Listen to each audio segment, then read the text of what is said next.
Our little cafe here in Westminster Millbank. Welcome back to This Week. Now, you're always writing off politicians. Is it really as catastrophic as you're making out? I suspect it may be.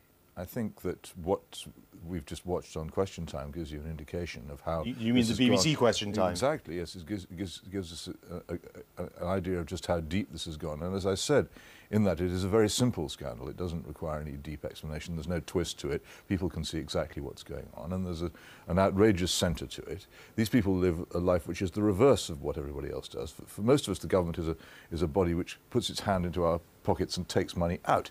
These people live a life where the government puts its hand into their pockets and puts money in.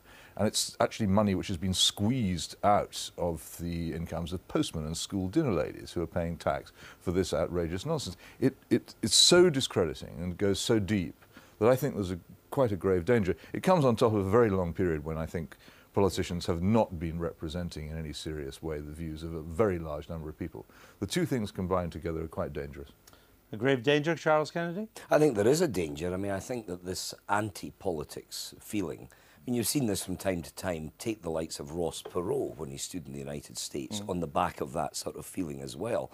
Even if he didn't win the presidency, but he definitely influenced the outcome of the presidency. Now, I think we might well see that in the European elections, very susceptible to that. But who knows, if this runs for the next year and all the things that are being discussed about how we deal with the problem, how we introduce new checks, this is going to go drip, drip, drip, drip, drip, probably for the next 12 months. So it could still be a big factor in 12 months' time. We've been anticipating this on the programme for quite a while now, and of course we were able to begin the process last Thursday as the first stories came out in the Telegraph. But has the reality, as the days have unfolded, has it turned out to be even worse? Yes, and I mean, I've been in the House 22 years. I've been in the House all week this week. I've never known an atmosphere in the House like it. People are so depressed and humiliated. We know, we're not fools, we know people hate us. We know people think we're scum. We know it doesn't matter whether you're pure, like my friend Kelvin Hopkins, who goes home to Luton every night, whether you've got 3 houses and 1 in Spain. It doesn't matter. We also know it's going to go on and on. And because actually most of us are not corrupt, and because most of us actually, believe in politics, as an instrument for change, not all of us, but most of us, we're very frightened for the consequences of the political system, particularly arising in the BNP vote in the Euro election. So how does it pan out? Beyond simple votes, beyond maybe the BNP doing well, or UKIP doing well, or Labour doing very badly, how does it pan out in our political system? I think it will be a very long time indeed before trust is restored. Maybe trust never will be restored. I mean, maybe this will be, a decisive moment after which people never feel quite the same about Parliament. I think there will be consequences for individuals. Charles already said that, reputations have been lost, and there may be many consequences from that. I mean, constituency parties get very, very angry about this sort of thing. And, they may be looking to deselect certain members of Parliament for certain sorts of conduct. And indeed, it may suit the whips and the leaders of the parties for some people to go, because otherwise it's going to be very, very difficult to make any sort of clean breast. It's going to be hard to do that without it spreading much further than the leaders of the parties would like it to, because how do you actually say it's just a matter of having a conservatory fixed or having your moat de-slimed? Once people start looking at this, they're going to say, why is it that this rich person has actually been claiming, what is it, £20,000 a year for mortgage interest on a very nice house in the country when he could perfectly easily have afforded it himself? And why have I been paying for it? Why is that legitimate and the moat not? And how are they going to decide who gets the chop and who stays? Let me ask you a wider question, beyond, more to do with the country than with Westminster.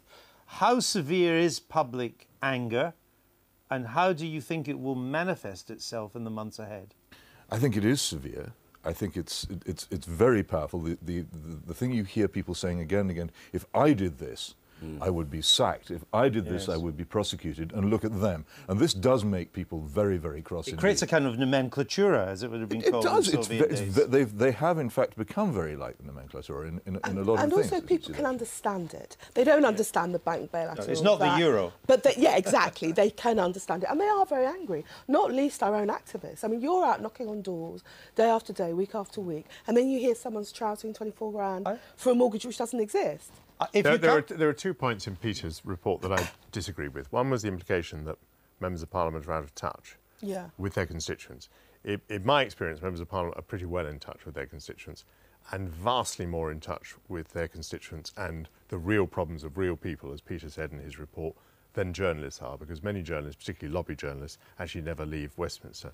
And the other thing I would say, just to illustrate the point that people don't go into politics in order to get rich, is that I do not believe that you, Peter, or you, Andrew, would go into politics, and I would certainly not go back into politics for the money that you're paid and for the level of intrusion that you suffer. Well, the question of being in touch, maybe they know what's going on, but it's startling how little they do about it and how much time their leaders, whom they support, spend explaining to the public that actually things which are wrong are not wrong. So, for instance, we're constantly pelted with statistics telling us that one of the most disastrous state school systems in the advanced world is in fact great. And we're told that we shouldn't worry about mass immigration. And we're told that we're fantasizing about crime and it's a moral panic and that there isn't really very much disorder in the streets and that the fact that the government has licensed mass drunkenness doesn't matter. All the time. You know, I it agree. may well be that those are MPs know this isn't yes. true, but they license leaders who tell us all the time that these things are not real problems. So I don't disagree with that. That is really the point. Charles, it's clear that what is going on is hitting the standing of the three main parties. Absolutely. But you still get the feeling that the government, because it is the government, is being hurt more than the others. I think inevitably so. I think if you're the incumbent executive, whatever it is going on, even if it's the weather, quite frankly, the buck stops with you to a certain extent. But I think the other point, and I think this comes in the back of what Peter has been saying, is that I think you've got to look at the nature of Parliament, particularly the House of Commons, although the Lords isn't immune from this either. It's become a much more powerful institution over the years, although it's far from democratically perfect. But in the Commons in particular, the executive has become more and more and more powerful. The Commons as an institution has become more and more and more impotent. And there is a degree of truth in that the devil makes work for idle hands. And I think until you actually give more genuine power and with it responsibility back to the Commons as an institution, actually this kind of shambles is more likely to emerge.